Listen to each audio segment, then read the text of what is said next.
Now, over 48 million French voters are ready to choose their next leader. Who will be the next president of the French Republic? Most opinion polls show that Emmanuel Macron has the edge. He could get a second term in office. But another face that is closing in is Marine Le Pen, a far-right politician who also contested the 2017 presidential polls. Now, she did not make it then, but does she stand a chance this time? Our next report explores.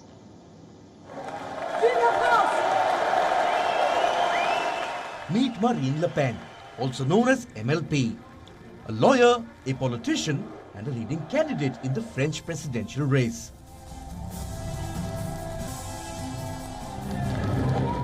In 2017, she lost the race to Emmanuel Macron by a margin of 10 million votes.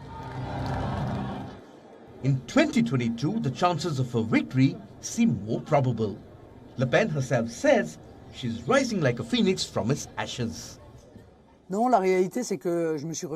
like the phoenix rising from its ashes. Don't seek to put me in a box because I don't fit in any mold. I'm a patriot. I do what is necessary for the French people.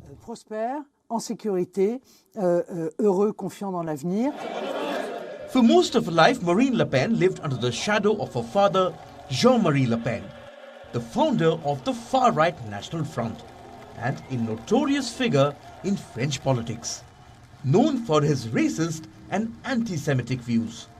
Throughout her career, MLP too has upheld similar views.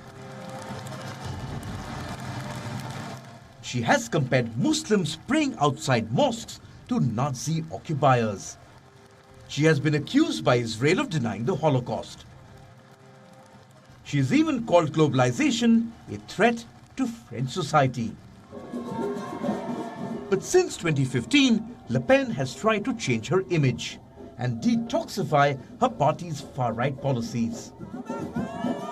It all started with a decision to expel her father from the party, who had called Nazi gas chambers a detail of World War history. What followed were a series of political reforms and a change of stance on issues like gay rights, death penalty, and abortion. But criticism from within her party's ranks made a full revamp rather tough. Le Pen did tone down the rhetoric, but could not fully abandon her party's agenda. She continues to oppose immigration and wants the children of immigrants to be refused access to school education. She still believes in political isolationism and considers multiculturalism a threat. And internationally, she's in favor of closer ties with Russia. Her critics say that's because she receives funding from Russian banks. In October 2014, her party reportedly borrowed £9 million from a Russian bank to finance its election campaign. What's more, her party's election pamphlets for this year showed Le Pen shaking hands with Vladimir Putin. 1.2 million copies had been printed. After the war in Ukraine, Le Pen ordered all the copies to be binned. But all these controversies have barely dented Le Pen's campaign. Yes, Emmanuel Macron is still riding high in opinion polls, but Le Pen is slowly closing the gap. Political pundits say in the days ahead, this margin could narrow even further. Some even suggest this election could end up in a tie. WION, now available in your country. Download the app now. Get all the news on the move.